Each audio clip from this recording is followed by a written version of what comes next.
Hi guys, எல்லாருக்கும் வணக்கம். இது நம்ம கண்டதை பேசுவோம் சேனல். இது தமிழ் குரு. சரி, இன்னைக்கு என்ன பண்ணுவோம்? இன்னைக்கு என்ன அதான் படம் பார்த்துட்டு வந்துட்டோம். என்ன படம்? செக்கச்சவந்தவானம் பார்ட் 2. நினச்சேன் இதான் வருவாங்க. தக் லைஃப். இன்னைக்கு தக் லைஃப் நம்ம ரிவ்யூ பண்ணலாம்னு சொல்லிட்டு ஒரு இடம் வந்தோம். படத்தை பார்த்துட்டு வந்தோம். அப்போ தான் படம் பார்த்துட்டு வந்தோம். சரி தமிழ், படம் எப்படி இருந்துச்சு? படம் எப்படி இருந்துச்சுன்னு சொல்கிறதோட படம் பார்த்துட்டு வந்தோமான ஞாபகமே இல்லை. எதுவுமே ஞாபகம் இல்லை. என்ன எப்படி சொல்லிட்டேன்? ஆமாம், கமல் சிம்பு படத்துக்கு போயிட்டு வந்த மட்டும் ஞாபகம் இருக்குது. படத்தில் எதுவுமே ஞாபகம் இல்லை. எதுவுமே ஞாபகம் இல்லை அந்த மாதிரி. ஆமாம், படம் எப்படி இருந்துச்சுன்னு கேட்டிங்கன்னு வச்சுக்கோங்களேன், நல்லா இருக்குன்னு சொல்ல வாய் இது நினச்சாலுமே வர மாட்டேங்குது. ஏன்னா இது ஏற்கனவே பழைய படம் தான் பார்த்துருப்போம். அதில் எல்லாம் பொதுவாக நிறையா பழைய படம் இருக்குது. நிறையா பழைய படம். ஆக்சுவலாக கேங்ஸ்டர் காமனான ஒரு பழைய படம். நாயகன். அதில் இப்போ நாயகன்னே உடைய நீ நார்மலாக ஒரு காமன் படத்தில் ஒரு பெரிய 2 ஹீரோவை போட்டால் எப்படி இருக்கும்? அதுதான் படம். வேற ஒன்றும் பெருசாக கதை. எனக்கு இவங்க நிறைய ப்ரமோஷன் பண்ணும்போதே பயமாக இருந்துச்சு. ஏன் இவ்வளோ ப்ரமோஷன் பண்ணிகிட்டே இருக்காங்க அப்படின்னு நினச்சிட்டே அனிருத்தனம் படம், கமல் படம் ப்ரமோஷன். அதுவே போதுங்க ப்ரமோஷனுக்கு. இவ்வளோ ப்ரமோஷன் பண்ணதே ஒரு வேளை படத்தை பார்த்து பயந்துட்டு தான் இந்த ப்ரமோஷன் கொடுத்துருந்தேன். நிறைய படத்துக்கு இந்த மாதிரி பண்ணாங்க. படத்தை பார்த்துட்டு அவங்களுக்கு பூரா ஒரு கன்வீனியன்ட் இருக்காது போல. அது தெரிஞ்சுக்கும்போது தெரிஞ்சா ஓவர் ஹை ப்ரமோஷன் கொடுப்பாங்க. அந்த ஹை அந்த படம் நிறைய படம் அந்த மாதிரி ஊற்றி இருக்கு. அந்த படத்துக்கு போயிட்டு வந்ததுக்கப்புறம் எனக்கு அந்த ஃபீல்டு தான் இருக்கு. இந்த ஹை ரொம்ப ப்ரமோஷன் பண்ணதே இதனால தான். எனக்கு இன்னொன்றும் இருக்கு. நான் கன்னட மக்கள் தப்பிச்சுக்கிட்டாங்கன்னு தோணுது. அந்த அளவுக்கு பாருங்களேன், அந்த ஏற்கனவே ஒரு பிரச்சனை வந்துச்சு இல்லை, அதில் படத்தை ரிலீஸ் பண்ணக்கூடாது. நம்ம மாட்டிக்கிட்டோம். கன்னட மக்கள் தப்பிச்சுக்கிட்டாங்கன்னு எனக்கு ஒரு வருத்தமாக இருக்கு. நல்ல வேலை இல்லை, போனால் இன்னும் கூட செய்யறதுக்கான பாசிபிலிட்டிஸ் நிறைய இருக்கு. ஏன்னா இந்த படத்தில் பற்றி நம்ம படத்தை பற்றி சொல்லிடுறீங்க என்ன அப்படி. இந்த படத்தோட கதைன்னு பார்த்தீங்கன்னா இதே தான். இந்த அரியாசனத்துக்கு சண்டை, அதாவது இந்த இடத்துக்கு யாரு அடுத்து நம்ம கமல் இருக்கிற இடத்துக்கு யாரு வரப்போறா அப்படிங்கிறது சண்டை. செக்கச்சவதானத்தில் 4 பேர் இருக்காங்க. இதுல அதே மாதிரி சில நபர்கள் இருக்காங்க. ஆனால் அவங்களுக்குள்ள ஒரு பாலிடிக்ஸ் மாதிரி வச்சுக்கோங்க. அந்த சேர் யாருக்கு அடுத்து, அது ஏன் அப்படிங்கிறது அந்த படத்தோட கதை. மொத்த கதையுமே அதுதான். அதில் இந்த உள்ளுக்குள்ள நடக்கும் சில சண்டைகள் அது. ஆனால் அந்த படத்தில் உண்மையாக சொல்ல போனால் நம்ம மனசில் இப்போ ஒரு படத்தில் பார்த்தோம்னா இந்த சீன் அப்படி இருந்துச்சு. அந்த சீன் எப்படி இருந்துச்சு, இந்த ஃபைட் சீன் நம்ம வீடியோ போடுறதுக்கே நம்ம என்ன சொல்கிறதுன்னு யோசிக்கணும்.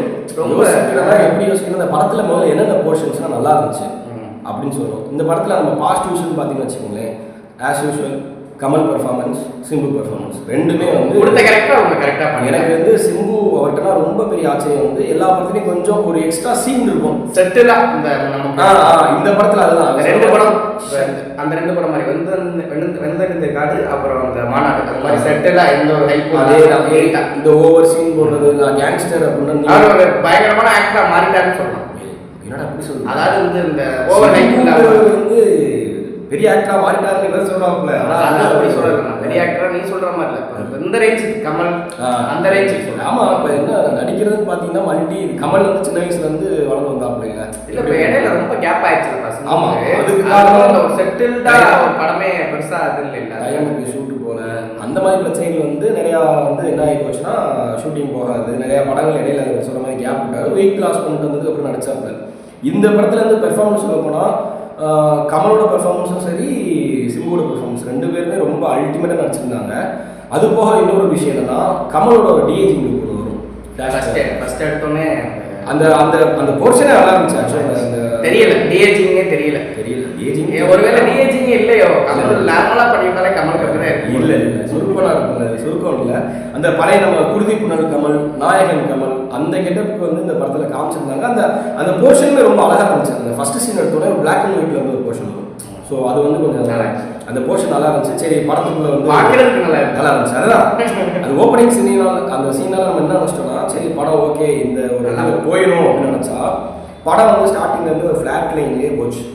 ஃப்ளாட் லைன்னா ஆகாவும் சொல்ல முடியல, ஒஸ்ட்டுன்னு சொல்ல முடியல, ஒரு ஃப்ளாட் லைன்லேயே போச்சு. இதில் என்ன ஆச்சுன்னா, இன்டர்வல் பிளாக்ல படம் சரி ரைட்டு இப்படி ஆக போதும் அப்படின்ட்டு லைட்டாக விவேகம் சாயல், விவேகம் பாட்டு பாடக்கூடாது அந்த சாயலில் ஒரு சீனை வச்சுக்கிட்டாங்க. எனக்கு அப்படி இல்லை, அந்த சாயலே வந்துருச்சு. இன்டர்வலுக்கு அப்புறம் வெளியில போயிட்டு உள்ள வந்ததுக்கு அப்புறம் அது வந்து அஜித்தை பார்க்குற மாதிரி திடீர்னு கமலா பார்க்கும்போது டக்குனு ஒரு குச்சியை ஊட்டிட்டு டம்ம டம்மு நடந்து வந்தாரு.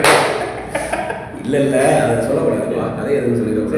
அதனால கதையெல்லாம் சொல்லல, என்ன இதுல கதை இருக்கா பார்த்தீங்கன்னு வச்சுக்கோங்களேன், டெக்னிக்கலா ஒரு நல்ல படம் தான். அது எப்பவுமே மணிரத்னம் படத்துல இருக்கிறது. டெக்னிக்கலா நீ எந்த குறையுமே சொல்லவே முடியாது. இந்த படத்துல அதே டெக்னிக்கலா எல்லாமே நல்லா இருந்துச்சு, பெர்ஃபார்மன்ஸ் எல்லாமே நல்லா இருந்துச்சு. ஆனால் நெகட்டிவ்ஸ்னு பார்த்தீங்கன்னு வச்சுக்கோங்களேன், எனக்கு தெரிஞ்ச வரைக்கும் நிறைய நெகட்டிவ்ஸ் இருக்கு. ஒன்று வந்து படம் எடுத்ததே நெகட்டிவா, பொதுவாக சொல்லக்கூடாதுப்பா, ஒன்னொன்று சொல்லணும். அதனால நெகட்டிவ்னு பார்த்தீங்கன்னு வச்சுக்கோங்களேன், இந்த படத்தில் வந்து என்ன ஒரு பிரச்சனைனா மெயினாக சொல்லணும்னா ஸ்க்ரீன் பிளே. ஏன்னா கதையை விட்டுருங்க, கதை வந்து இப்போ சமீப காலத்தில் நிறையா, இப்போ மகாராஜாவாக இருக்கட்டும், காந்தாராவாக இருக்கட்டும், இது எல்லாத்துலேயும் கதைன்னு பார்த்தீங்கன்னா ஒன்றுமே இருக்காது. ஆஸ் யூஸ்வல் எல்லா படத்துலையும் நிறைய அந்த அரசர்கள் காலத்தில் நடக்கிற அது வந்து பிரச்சனை, சேருக்கு பிரச்சனை, தலைமைக்கு பிரச்சனை, ரெண்டுக்கு பிரச்சனை, இதுதான் பிரச்சனை. யார் ஆக்ஷன் நீ வராங்க, அதான் கதைன்னு வச்சுங்க எல்லா படத்துலையும். ஸோ கேங்ஸ்டர் படம் பூரா அப்படிதான். இந்த படத்துலையும் அதுதான் கதையாக இருந்தால் அது பிரச்சனை கிடையாது. அட்லீஸ்ட் கொஞ்சம் ஸ்க்ரீன் பிளே, திரைக்கதையில் வந்து கொஞ்சம் சுவாரஸ்யமாக இருக்கணும். ஏன்னா நமக்கு வந்து கிரிப்பிங்காக ஒரு இப்போ இதுதான் இந்த படத்தில் இருந்த மிகப்பெரிய இன்னொரு பிரச்சனைனா எல்லாமே ப்ரெடிக்டபிள். அதாவது இதுதான் என்னன்னு தெரியவே வேண்டாம், எனக்கு தெரிஞ்சு அது அவ்வளோதான். இவர் பண்ண இன்னொரு பெரிய தப்பு ட்ரெய்லர் கட்ஸ்லேயே எல்லா கதையும் வந்துருச்சு. இதுதான் கதை. டோட்டலாக சொல்ல போனால் ட்ரெய்லர் கட்ஸில் இருக்கிறது தான் கதை. பட் ஆனால் அந்த ட்ரெய்லர் கட்ஸில் வந்து பார்த்துட்டு வரவங்களுக்கு சர்ப்ரைஸாகவோ இல்லை கொஞ்சம் இன்ட்ரெஸ்டிங்காகவோ சில விஷயங்கள் படத்தில் இருந்தால் தான் நமக்கு பார்க்க நல்லா இருக்கும். ஆனால் இந்த படத்தில் நீங்கள் ட்ரெய்லர் பார்த்துட்டு வந்துட்டீங்களே, அவ்வளோதாங்க படம், போயிட்டு வாங்க அப்படிங்கிற மாதிரி படத்தில் வந்து எடுத்து வச்சு புதுசாக இதுக்கு மேல ட்ரெய்லர் கட்ல எது எடுக்க முடியாதுன்னா தேர்ந்தெடுத்து எடுத்து வச்சிருக்காங்க படத்துல அதுக்கப்புறமா உள்ள வந்து நீ நினைக்கிற மாதிரி சீனே இல்ல, தேடி பார்த்தாலும் இல்ல, கிடைக்காது. அதனால அந்த ட்ரெய்லர் கட்ல எல்லாத்தையும் வச்சுட்டாங்க. ட்ரெய்லர் பார்த்தவங்களுக்கு படம் பார்த்த மாதிரி தான். ஆமா, அந்த மாதிரி நானும் ட்ரெய்லர் பார்த்துட்டு வந்தேன். சரி ட்ரெய்லர் தவிர கூட சாப்பிடலங்க, காலையில 9 மணிக்கு ஷோன்னு சொல்லிட்டு வேகமா கூட்டிட்டு வந்துட்டாங்க. இது வந்து யூஸ்வல் தாங்க, இது எல்லாருமே பண்றதா. ஒரு படத்துக்கு போகும்போது வரக்க ஓடிட்டு போகும்ல, அந்த மாதிரி போயிட்டு இருந்தது. இப்போ அது பிரச்சனை இல்லை, நம்ம அதான் படத்துல வந்து சொல்ற மாதிரி மனசுல நிக்கிற மாதிரி ஒரு சீன் அப்படின்னு யோசிச்சு பார்த்தா இன்ன வரைக்கும் ஒன்றும் இல்லை. நீங்க கேட்கலாம், நான் தான் இனிமே ரங்கராய சக்திவேல் அந்த சீன் நீங்க எதிர்பார்ப்பீங்க. ஆனா அதுவும் படத்தோட பார்க்கும்போது நமக்கு ஒரு பெரிய சீனா எடுக்கூட. சரி first half okay, first half முடிச்சு ரங்கராய சக்திவேல் சொல்லி வெளியே வந்தப்ப சரி ரைட், சரி இனிமே சிம்புவோட ஆட்டம் நீ சமான ஆட்டம் இருக்குடா அப்படின்னு நினைச்சேன். அதுக்கப்புறம் சிம்புவே பெருசா டேய் இது பண்ணியிருக்காப்புல அது பண்ணியிருக்காப்புலங்கிற மாதிரி ஒரு சீனே வைக்கல. எல்லா கேரக்டருமே நிக்கல எனக்கு தெரிஞ்சு. ஜோஜோ ஜார்ஜ்னா கம்ப்ளீட். அதான் நான் சொல்ல போறேன். அடுத்த இது வந்து அடுத்த ஃபேக்ட், அடுத்த வந்து ஒரு நெகட்டிவ் பாயிண்டா பார்க்கறது வந்து இந்த படத்தோட கேஸ்டிங் க்ரூ வந்து நிறைய பேர் இருக்காங்க. ஐஸ்வர்யா இருக்காங்க, த்ரிஷாவை யூஸ் பண்ணல. த்ரிஷாவும் யாரையும் 2-3 யாரையும் யூஸ் பண்ணல. த்ரிஷாவாச்சும் அந்த சுகர் பேபி பாட்டை காணோம். அது வந்து ஒரு பெரிய விஷயம். அந்த சுகர் பேபி பாட்டு வந்து வீடியோ சாங் மாதிரி நமக்கு வந்து லிரிக்கல் வீடியோவில் காமிச்சாங்க. அதுவும் படத்தில் இல்லை. இன்னொரு முக்கியமான விஷயம், முத்தமழை பாட்டை வந்து ரொம்ப வேற எதுவும் சொல்லிட்டாங்களா, நம்ம பார்க்காம போயிட்டோமா தெரியல. இந்த பாட்டுலாம் கிடையாது, வராதுன்னு சொல்லிட்டாங்களா என்னன்னு தெரியல.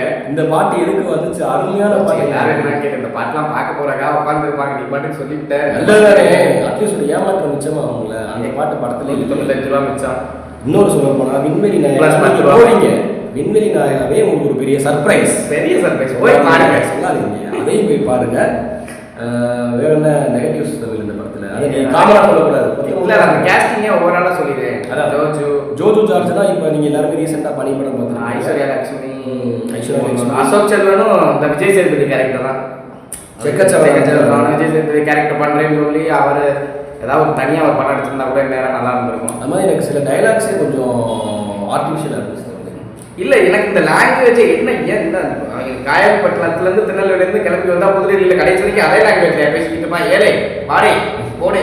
எனக்கு இப்போ நம்ம சென்னை போயிட்டேன்னு வச்சுக்கோ, 10 வருஷம் சென்னை மாறி, நீ மும்பை போயிட்டுனா மும்பைக்கு ஏற்ற மாதிரி மாறிடும். இது என்னமோ அதே மாதிரி பண்ணிக்கிட்டு இருந்தீங்கன்னா வச்சுக்கோங்க எல்லாரும். திருப்பி டெல்லியிலேருந்து இல்லை திருநெல்வேலியிலேருந்து காட்டணும், திருநெல்வேலி காட்டிட்டு அந்த பழைய இந்த போர்ஷன்லேயே காட்டியிருக்கலாம். ஏழை வாடகை பேசணும். கடைசி 80 வயசு ஆகப்படுற வரைக்கும் திருநெல்வேலி பாசையே இருக்கும். அந்த அளவுக்கு மோசமான பேச மாட்டாப்ல. ரெண்டாவது வந்து நீ சொல்ற லாஜிக் படி பார்த்தா படம்லாம் ஹிந்தியில தான் பேசிருக்கணும். அப்ப ஹிந்தி நீ இல்லப்பா, நீ ஹிந்தியில பேசிக்கணும்னா மும்பை போயிட்டு ஃபுல்லா ஹிந்தியில பேசிக்கிட்டே, தமிழ்காரங்க தமிழுக்குள்ள அவங்களுக்குள்ள பேசிக்கிற ஒரு இது இருக்குல்ல.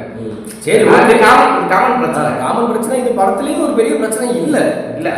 அதான் சொல்றோம்ல, இப்ப மியூசிக்கும் பாத்தீங்கன்னு வச்சுக்கோங்க, அது ஒரு முக்கியமான ஒரு பாயிண்ட் என்னன்னா படத்தில் வந்து யார் மியூசிக் தெரியல பார்த்துக்கங்க படத்தில் பார்த்துக்கலாம். அவர் வந்து படம் பார்க்க வந்தார் ஏஆர் மியூசிக்கு. அது எப்படின்னா பாட்டு நல்லா இருந்துச்சு அங்கங்கே. அது உங்களுக்கு எல்லாருமே இங்கே ஆடியோ இருக்கு கேட்டு. ஆனால் வந்து என்னையை பொறுத்த வரைக்கும் பர்சனலாக வந்து பிஜிஎம் எப்படி ஒர்க் அவுட் ஆயிருக்குன்னா சில சீன்ஸ்லாம் எப்படின்னா பழைய ஹாலிவுட் படத்தில் வந்து மியூசிக் இருக்கும் தெரியுமா? ஜேம்ஸ் பண்ணுறேன்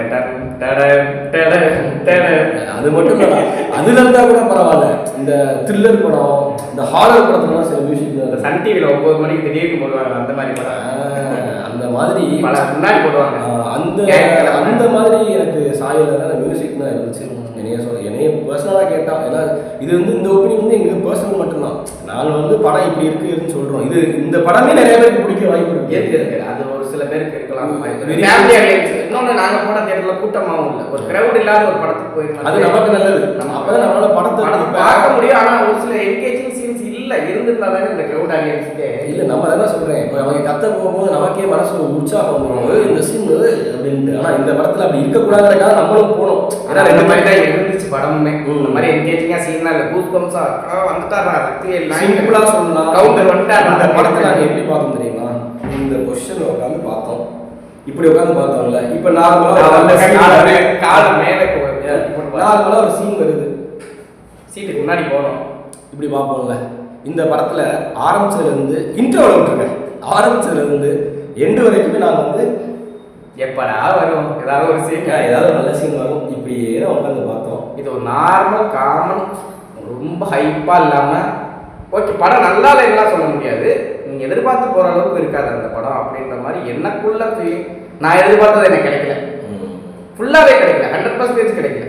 இந்த படத்தை ஆக்சுவலாக இது வந்து தேவையாக கேட்டால் தேவையில்லை. நீங்கள் சொல்கிறபடி பார்த்தீங்கன்னா இது வந்து தேட்டர் மெட்டீரியல் அப்படின்னு சொல்லணும்னு பார்த்தா நீங்கள் தேட்டரில் கொஞ்சமாவது இது பண்ணி இருக்கணும், ஹோல்ட் பண்ணியாவது வச்சிருக்கணும். ஆனால் இந்த மாதிரி இல்லாதனால இதை நீங்கள் வந்து ஓடிடிலேயே ஒரு ட்ரை பண்ணலாம் தாராளமாக. ஆனால் வந்து தேட்டரில் போய் பார்க்குறதுக்காக தேட்டரில் போய் பாருங்கள், அது பார்க்காம இருக்கக்கூடாது. அவங்கவுங்க எக்ஸ்பீரியன்ஸ் தெரியணும். நமக்கு தேட்டரில் பார்த்துட்டு கமெண்ட் பண்ணுங்க, நீ அப்படி சொன்னீங்களே நம்ம கூட தப்பாக சொல்லிக்கலாம்ல, இருக்கலாம். நம்ம அவங்கவுங்க ஒப்பீனியன் இது, இந்த 2 பேரோட ஒப்பீனியன் அவ்வளோதானே தவிர்த்து உங்கள் ஒப்பீனியன் மாறலாம். அதனால் தேட்டரில் போய் பாருங்க வந்து. ஆனால் அந்த படத்தை பார்த்துட்டு நல்லா இருந்துச்சு, இப்போ நீங்கள் தப்பாக சொல்கிறீங்க அப்படின்னா அதையும் சொல்லுங்கள். அப்போ தான் நமக்கு தெரியும். ஒருவேளை நம்ம விஷன் வந்து வேறு மாதிரி இருக்கலாம், ஒவ்வொருத்தவங்களோட விஷன் மாறும். இப்போ எனக்கும் நானும் மோகன் படத்துக்கு போவோம், மோகனுக்கு ஒரு மாதிரி இருக்கும், எனக்கு ஒரு மாதிரி இருக்கும், கல்தாக்கு ஒரு மாதிரி இருக்கும், அந்த மாதிரி வேறு வேறு மாதிரி இருக்கும். அதனால அவங்கவுங்களுக்கு விஷயம் மாறும். இது வந்து நம்மளோட ரிவ்யூ தான் ரிவ்யூ அதை நீங்கள் சொல்ல. அதான் நான் திருப்பி சொல்கிறேன், படம் நல்லா இல்லாமலாம் இல்லை, அப்படி இல்லை, அவ்வளோதான். அந்த மாதிரி அப்படி இல்லை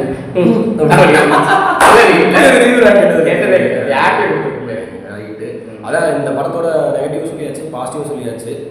நீங்கள் ட்ரை பண்ணி பார்க்க நினைக்கிறவங்க கண்டிப்பாக போய் ஒரு தடவை வேணா பாருங்க. ஒரு லேட்டாக போங்க, கவலைப்படாதீங்க, ஒன்றும் பிரச்சனை கிடையாது. இன்னைக்கே போய் பார்க்கணும் அவசியம் இல்லை. லேட்டாக இல்லை, இந்த 10 மணி ஷோக்கு 10:30 போகிறது அந்த மாதிரிலாம் போங்க, ஒன்றும் பிரச்சனை இல்லை. மிஸ் பண்ணுறதுக்கு ஒன்றும் சீன் இல்லை. சரி, ஓகே, ரைட்டு. நம்ம எனக்கு ஒன்று தோணுச்சு வெளியில், இந்த படத்துலேருந்து வெளியே வரும்போது இதெல்லாம் ஃப்ளிப் கையில் கிடச்சா என்ன ஆகும் இந்த படம் அப்படின்னு. இல்லை, அவன் கண்டிப்பாக ஒரு ரோஸ்ட் ரெடியாக ஆகிட்டுருக்கு, ரோஸ்ட் கண்டிப்பாக ரெடி ஆகும். நாங்கள் அதுக்காக வெட்டி. சரி, ஓகே, சரி, பார்ப்போம். நம்ம அடுத்த வேலையில் பார்ப்போம். இந்த படத்தை முடிஞ்சால் ஒரு ட்ரை நீங்கள் பாருங்கள். நான் வந்து கம்பல்ஷன் கிடையாது, போய் பாருங்கன்னு கன்ஃபார்மாக சொல்லலை. என்னை பொறுத்த வரைக்கும் இது வந்து ரொம்ப ஒரு பாருங்க தான். இந்த படம் மஸ்டர் தேட்டரில் பாருங்கள். படம் நான் தேட்டரில் ஓடிடியில் வந்ததுக்கப்புறம் இந்த படம் என்னை பொறுத்த வரைக்கும் ஒரு பிலோ ஆவரேஜான ஒரு படம். பாருங்கள், ட்ரை பண்ணி பாருங்கள். ஓகே, ஓகே, பாய்.